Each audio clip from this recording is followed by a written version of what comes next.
Well, hello there, everyone. How's it going? It's Friday. It's Friday night. It's 11:11. There's a lot going on. And I am disappointed in myself today. I'm disappointed in myself today because did accomplish some things, but I didn't do anything on the human sprep, the Excel file I'm creating that's going to model atoms all the way up to the human body and everything in between. I haven't done anything on it today because I was running around doing other stuff. And I got to get something done on this every day. If you don't start chugging away at something every day, it doesn't get done, right? So I'm upset. I don't even know what direction. It's such a big project. I kind of lose track of everything I want to do. But I did like the cell stuff. So I'm going to listen to some videos about cell structure and stuff and get something more in here today instead of following games. Because I've also got a ton of other things to do, picking people up at airports, all kinds of stuff going on today. So, so I'm disappointed they didn't get that done. But I got a ton of other stuff done. So for those of you who asked me, Ken, what do I bet today? What did you bet? What'd you bet? Everybody wants to. Well, if I don't do a video, then nobody knows what I bet. Well, I actually did make a bunch of bets because I wasn't doing work like a responsible adult. I was playing around with sports. But here's all the picks. There's tons of them. I could go through every one of them. I did a bunch of complex round robins. This one's $93 to potentially win 1,675. This one's $50 to potentially win 2,861. This is our heavy underdog round robin that I have here. And this one is a mixture of hockey, NBA, and just a couple basketball games. Just this Southern Methodist, I'll talk about why it's everywhere. It's going to get me in trouble, but it's everywhere, so it's fun. So anyway, this is $43 to win 1,600. So you can see there's like a couple $100 wagered. Only wagering that much because I've been winning lately, and I don't like I said, if I lose a couple $100 today, I'm going to be annoyed. If I lose $100, I'm like, but if I lose a couple hundred, I'm like, bad betting. So we'll see if something works out. I'd be really interested to see how something like this works out, which is a really heavily algorithm driven projection of really, really big like winners of those games. And you want to not be greedy when you're doing this. You want to go for outcomes, and then whatever line is available, if it's good, you take it on the outcome you're going after. Start chasing lines like I'm chasing with Southern Methodist. It's probably not going to win today. They are away. But algorithm says they can win, and I don't like to fight with the algorithm, especially this one. So, and they have a better strength of schedule last year. Like this is ripe for a potential upset. I've been to Dayton. You can beat Dayton and Dayton. So anyway, I sorted this by best lines instead of by margin, which we'll show in a second, just to show you why I ended up with a round robin pick that I missed. New Hampshire. Sad. New Hampshire already won. New Hampshire already won today at plus 240 at home. I mean, a home underdog at plus 240 means that the odds makers, somebody should lose their job. Whoever's putting that game at plus 240 for New Hampshire, like, what? Like, that's obvious. I mean, home teams, you've got to, like, I don't want to tell them how to do their job. It makes our lines worse, but absolutely that's a joke. And it's too bad I missed it, even though I did the work this morning. I posted it up in the Google Sheet. All right, so that game's not happening. So let's get rid of all games that are not potentially be able to wager, even though it's already 515. So Southern Methodist, yep, plus 11.5 is your round robin pick, really. This is just for fun. South Carolina somehow beats Clemson, but there's one guy who's a good player who's injured with a leg thing. So you can stay away from that because of the injury. So we'll just say they might be missing somebody impactful. It's college basketball. Each player is pretty impactful. Drexel, though, at home, plus 130. Hofstra, yes. Harvard, yes. Central Florida, even. Apparently, yes. Even though it's Florida State they're going up against, algorithm says yes, and they're at home. It's both Florida, but they're at home. Then you got some away teams that you could consider taking. I do have them on some stuff because the lines were good, but really you want to start looking by margin now. So when descending by percent margin. And in this look, what you end up seeing is top down, like what the best comparisons are. Unfortunately, all the lines are just atrocious. Your lines are minus 20,000, minus 10,000, minus 8,000. Like that stuff's basically unbettable because it just doesn't pay anything. Is the problem. So you I don't take teams minus a lot of points. I feel like teams play to win games, and that's a crapshoot. So I don't do that. So you're looking for something like this, like Wisconsin. It's all the way up here at only minus 175 at home with a 21% margin. there's a lot of value there. I don't recommend taking them -3.5 because they might win by 1, 2, or 3 or whatever. But they're probably going to win and find a way to win. And so that's why I recommend if you're going to do big things, and I did do that on a couple of things. I took Wisconsin to win. You got a -300 at Corpus Christi, -295 Oakland at home. The other thing we can do to browse this a little better is let's look at just our home teams, of which there are 35. Of these 35 games, you can predict the algorithm is on a bad day, the algorithm gets like 80% of home teams, right? Or maybe high 70s, but like generally like the low is like about 80% of home teams it gets to win. And upwards of over 90. Yesterday, it was insane at 90 what percent, right? Like what did we hit yesterday? Home teams went 22-2, everything went 28-2. Insane, right? So just the games going on right now. Home teams. You can see that anything with a good line here, all these guys. I can't bet on George Mason because I'm in Virginia right now. And they won't let you wager on a team in Virginia in college basketball and FanDuel. I agree with that. If I'm at the game cheering, I'm okay not being able to bet on the game. I'll still go. I've been there before. So George Mason, Harvard, Hofstra, Furman is 435 though. GW, I don't think I can wager on them either. Richmond, I don't think I can wager on them either. Mississippi is only -250. It has a really good strength. This is Ole Miss probably, or Miss, right?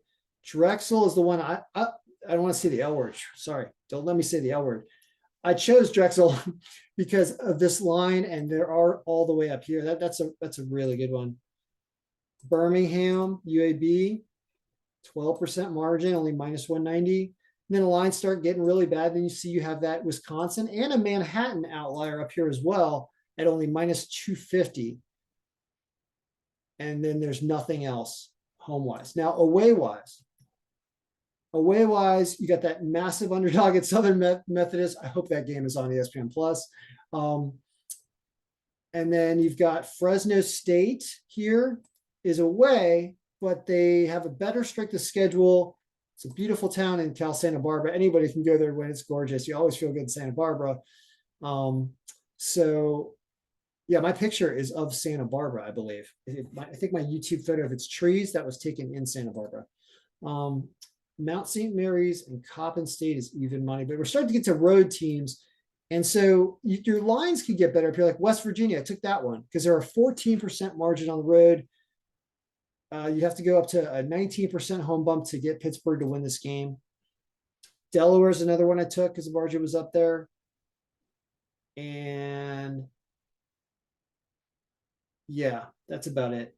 So the other ones, if you can see this part of the screen or not, NHL said Seattle's #1. Pittsburgh game's a toss-up, but it's a better line. Washington probably loses to Tampa Bay, so I bet Washington because I'm a Caps fan. And the San Jose Dallas game is tough because Wedgwood instead of Ottinger, I still think, makes this a closer game. Although it does say Dallas, but they're at -222. And then NBA, NBA has got Sacramento at a reasonable line, and the Cavaliers were the only underdog I liked on here because there was a negative margin for Denver over Boston. So it's just a really close game and they might not win. And 4.5 is not really enough points for that.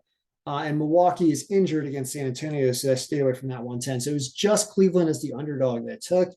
And but Sacramento seems to be another one that goes on and I think I did take them. I don't think I did. Maybe I didn't. Are they in the round robin?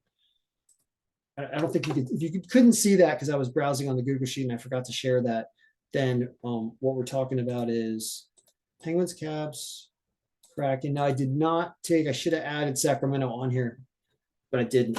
All right. So those are my picks, guys. Good luck, everyone. May all your picks be winning.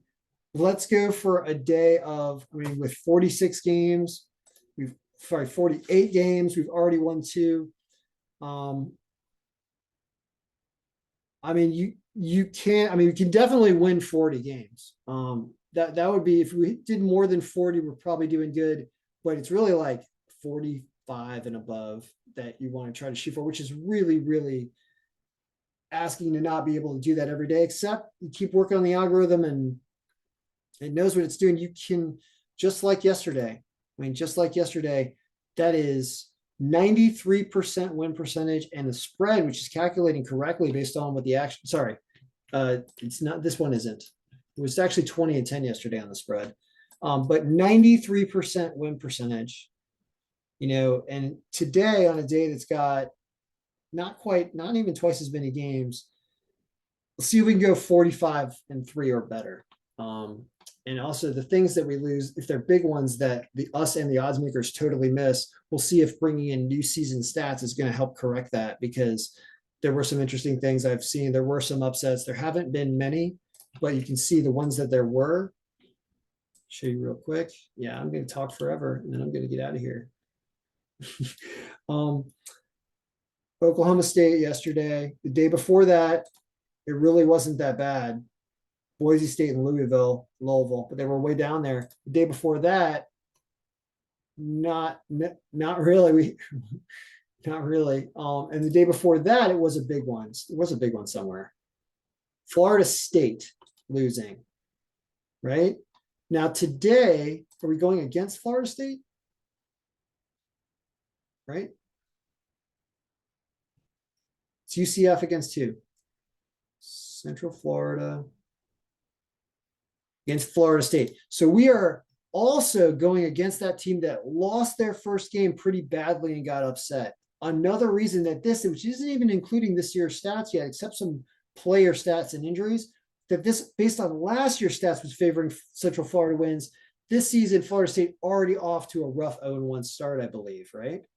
We can look at the current year. I started to bring in current year school stats. States. They're 0-1. Yep.